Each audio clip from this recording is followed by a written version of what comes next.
ఓం అస్మద్గురుభ్యో నమః. ఓం జ్యోతిషాంపతే నమః.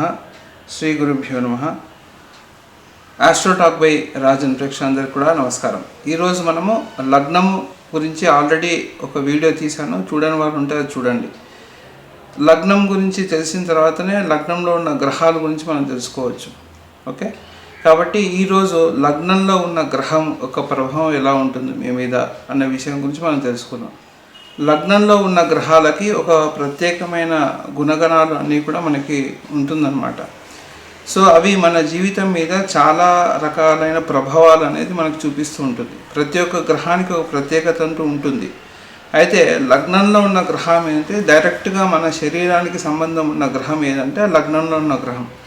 కాబట్టి లగ్నంలో ఉన్న గ్రహం యొక్క గుణగణాలన్నీ కూడా మనకి ఆపాదించబడుతూ ఉంటాయి అన్నమాట. అంటే ఇప్పుడు మీరు తీసుకుంటే ఒకవేళ లగ్నంలో గురువు ఉన్నాడు అనుకోండి, అంటే వాళ్ళు చూడడానికి కొద్దిగా స్థూలకాయంగా ఉన్నట్టుగా కనిపించవచ్చు, కొంచెం నిండుగా ఉంటారు. అంటే స్థూలంగా అని కాకుండా కొంచెం నిండుగా కనిపిస్తుంటారు. వాళ్ళు కొంచెం అంటే చూడడానికి కొద్దిగా లక్షణంగా కనిపించే స్వభావం అనేది వాళ్ళకు ఉంటుందన్నమాట.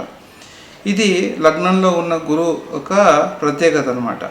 అట్లాగే లగ్నంలో బుధుడు ఉన్నప్పుడు ఏమవుతుందంటే వాళ్ళు వయసు కంటే చాలా తక్కువగా వాళ్ళు కనిపిస్తూ ఉంటారు. అంటే చాలా యవ్వనంగా కనిపించే అవకాశం అనేది చాలా ఎక్కువగా ఉంటుంది. అట్లాగే లగ్నంలో శుక్రుడు ఉన్నట్టయితే వాళ్ళు స్కిన్ అనేది చాలా సెన్సిటివ్గా ఉంటుంది. వాళ్ళు చాలా గౌరవర్ణంలో ఉంటారు, అంటే తెలుపు రంగులో ఉండడం అనేది జరుగుతూ ఉంటుంది. అట్లాగే లగ్నంలో లగ్నంలో శని ఉన్న వాళ్ళకి వాళ్ళు కొద్దిగా నలుపు రంగు అనేది వాళ్ళకు ఉంటుందన్నమాట. ఎందుకంటే ఆ శరీరం యొక్క కాంతి అనేది కొద్దిగా తక్కువగా ఉంటుంది వాళ్ళకి. ఎందుకంటే శని అనేది కాంతి అనేది తగ్గిస్తూ ఉంటాడు, చీకటి, కాబట్టి కొద్దిగా నలుపు అనేది వాళ్ళకి ఉంటుంది. కానీ ఇక్కడ ఒకటి మర్చిపోకుండా మీరు గుర్తుపెట్టుకోవాల్సిన విషయం ఏంటంటే ఏ రాశిలో ఉన్నాడు అనేది కూడా చాలా ఇంపార్టెంట్. కాబట్టి లగ్నము ఏ రాశి అనేది ఇంపార్టెంట్గా మనం చూడాల్సి ఉంటుంది అనమాట. అంటే మనం రాశినే లగ్నంగా తీసుకుంటాం. ఎందుకంటే ఇప్పుడు మనకి 12 రాశులు 12 లగ్నాలు, కాబట్టి మనది ఏదో ఒక రాశి ఉంటుంది, ఏదో ఒక లగ్నం ఉంటుంది. ఈ 12 రాశులే మనకు లగ్నంగా మనం చూస్తాం. ఏదో ఒక లగ్నం టైం ప్రకారం లగ్నం అనేది చేంజ్ అవుతూ ఉంటుంది. ఇప్పుడు లగ్నంలో మనకి కుజుడు ఉన్నాడు అనుకోండి, వాళ్ళు కొద్దిగా ఎరుపు రంగు అనేది వాళ్ళకి మొహంలో కనిపిస్తూ ఉంటుంది, కొద్దిగా ఎరుపు వర్ణము ఇవన్నీ కూడా మనకి కనిపిస్తూ ఉంటుంది అనమాట. అట్లాగే లగ్నంలో రాహు ఉన్నాడు అనుకోండి, వాళ్ళకి ఏంటంటే చాలా అంటే పొడవుగా కనిపించడం, తర్వాత వాళ్ళు చూడడానికి కొద్దిగా ఆకర్షణీయంగా కూడా ఉంటారు లగ్నంలో రాహు ఉన్నవాళ్ళు. అట్లాగే లగ్నంలో కేతు ఉన్న వాళ్ళని చూస్తే వాళ్ళకి తల చాలా చిన్నదిగా ఉంటుంది. వాళ్ళు పొడవుగా కూడా పెరగడం అనేది జరుగుతూ ఉంటుంది. ఏదో ఒక శరీరంలో ఒక లోపంలాగా కనిపించే అవకాశాలు కూడా ఒక్కొక్కసారి కనిపిస్తూ ఉంటుంది. శరీరంలో కొద్దిగా డిస్బ్యాలెన్స్ అనేది అయితే ఏర్పడుతూ ఉంటుంది లగ్నంలో రాహుకేతులు ఎవరున్నా కూడా. కాబట్టి వీళ్ళకి దెబ్బలు తాకి అక్కడక్కడ గాయాలు కనిపిస్తూ ఉంటాయి శరీరం మీద ఎక్కడొక్కడ. లేకుంటే శరీరం గుంటలు గుంటలుగా కనిపించడం, ఇట్లా స్కిన్ మీద హోల్స్ లాగా కనిపించడం, ఇట్లాంటివి కూడా ఉంటాయి. ఒక్కొక్కసారి కేతు ఉంటే ఏమవుతుందంటే డెడ్ స్కిన్స్ ఏర్పడే అవకాశం ఉంటుంది. వాళ్ళ స్కిన్ మీద ఎక్కువ డెడ్ సెల్స్ అనేవి ఫామ్ అవుతూ ఉంటాయి. కాబట్టి వాళ్ళు కొద్దిగా జాగ్రత్తగా ఉండాలి. రాహు ఉన్న వాళ్ళకు కూడా అంతే. ఎందుకంటే ఇది సర్పగ్రహం కాబట్టి వీళ్ళకి ఏంటంటే స్కిన్ తొందరగా పాడే అవకాశం ఉంటుంది. వాళ్ళు స్కిన్ కేర్ అనేది చాలా ఎక్కువగా తీసుకోవాల్సి ఉంటుంది రాహు కానీ కేతువు కానీ ఉంటే. కాబట్టి కాకపోతే వీళ్ళకి ఏంటంటే జీవితంలో కొద్దిగా అప్స్ అండ్ డౌన్స్ కూడా ఎక్కువగా ఉంటుంది లగ్నంలో రాహు కానీ కేతువు కానీ ఉంటే. కాబట్టి వీళ్ళు శరీరం మీద వర్క్ చేస్తుంటారు కాబట్టి వీళ్ళకి ఏంటంటే చాలా చపలచిత్తమైన మనస్తత్వం కూడా కలిగి ఉంటారు ఈ లగ్నంలో రాహు కానీ కేతువు కానీ ఉంటే. కాబట్టి ఇది ఒకటి తీసుకోవాలి.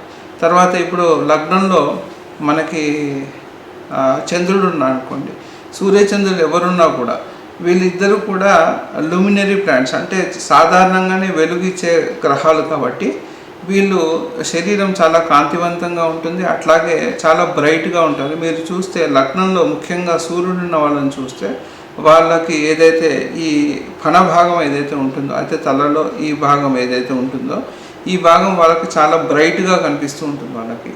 ఇంకోటి చాలా వెడల్పుగా ఉంటుంది, శరీరం కూడా చాలా చాలా ఎనర్జీగా ఉంటుంది వాళ్ళకి. లగ్నంలో చంద్రుడు ఉన్నా, లగ్నంలో చంద్రుడు ఉంటే చాలా అందాన్ని ఇస్తాడు, చాలా బ్యూటిఫుల్గా కనిపిస్తారు. మీరు చాలా ఒక సీనియర్ యాక్టర్స్ ఎవరైతే ఫిలిం ఇండస్ట్రీలో ఉన్నా ఎక్కువ శాతం వాళ్ళకి లగ్నంలో చంద్రుడు, లగ్నంలో గురుడు వీళ్ళకు ఉండే అవకాశం అయితే ఉంటుంది.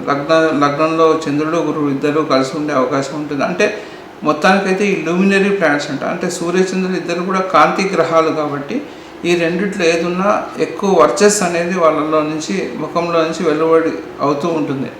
అయితే మనం సాధారణంగా కొంతమంది మిస్అండర్స్టాండ్ చేసుకుంటారు. ఇప్పుడు మీకు ఉదాహరణ చెప్పాలంటే కొంతమంది మహా ఋషులు ఉంటారు. వాళ్ళకి ఇప్పుడు చూస్తే రమణ మహర్షి తీసుకోండి, లేకుంటే చంద్రశేఖర సరస్వతి తీసుకోండి, పొట్టి శ్రీరాములు గారు తీసుకోండి, తర్వాత రామకృష్ణ పరమహంస తీసుకోండి. వీళ్ళందరూ కూడా చాలా చూడడానికి చాలా అందంగా అయితే ఏం కనిపించరు. కాకపోతే ఎప్పుడు కూడా మీరు అందాన్ని చూసి అయితే జడ్జ్ చేయకండి ఎవరిని కూడా. ఎందుకంటే లగ్నంలో వాళ్ళు చేసుకున్న పుణ్యాన్ని, వాళ్ళు చేసుకున్న ప్రారంధాన్ని బట్టి ఆ లగ్నం అనేది వాళ్ళకి ఏర్పడుతుంటుంది. ఆ లగ్నంలో ఉండే గ్రహాలు కూడా అంతే. కాబట్టి ఇప్పుడు మీరు కొంతమంది చూడడానికి చాలా వికారంగా కూడా కనిపించే అవకాశం ఉంటుంది. కానీ అంత మాత్రాన వీళ్ళు చాలా కింది స్థాయి వాళ్ళనే మనం అంచనా అయితే వేయలేము.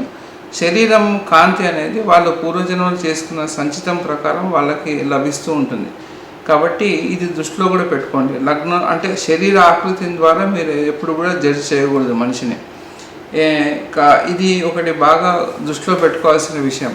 కాబట్టి లగ్నంలో ఎప్పుడైతే గ్రహాల యొక్క మన స్వభావాలను బట్టి గ్రహాల యొక్క గుణాలను బట్టి వాళ్ళ శరీర ఆకృతి ఉంటుంది. కాబట్టి వీటి యొక్క స్వభావం ఉన్నంత మాత్రాన వీళ్ళు చాలా మంచివాళ్ళు, చాలా గొప్పవాళ్ళు, ముఖంలో చాలా వర్చస్సుంది కాబట్టి వీళ్ళు మహాత్ములు అని ఎప్పుడు కూడా జడ్జ్ చేయకండి. ఓకే. అట్లాగే లగ్నంలో మనకి చాలా గ్రహాలు ఉన్నాయనుకోండి. చాలా గ్రహాలు ఉన్నప్పుడు ఏమవుతుందంటే వాటి అన్నిటి యొక్క ప్రభావం వీళ్ళ మీద ఉంటుంది. కాబట్టి వాళ్ళకి శరీరంలో ఏదో ఒక లోపాన్ని పెట్టే అవకాశం ఉంటుంది. ఎక్కువ లగ్నాలు వచ్చినప్పుడు ఏమంటే ఒక గ్రహ యుద్ధం అనేది అక్కడ జరుగుతుంది. కాబట్టి వాళ్ళకి ఏదో ఒక లోపాన్ని శరీరంలో కలగజేసే అవకాశం ఉంటుంది. కాబట్టి లగ్నంలో ఎక్కువ గ్రహాలు ఉండడం కూడా అంత మంచిది కాదు. కాబట్టి ఇంకా ఏదైనా సందేహాలు ఉంటే మీరు కామెంట్ సెక్షన్లో అడగండి. తర్వాత ఎవరైతే ఛానల్ సబ్స్క్రైబ్ చేయలేదో వాళ్ళు సబ్స్క్రైబ్ కూడా చేయండి. నమస్కారం.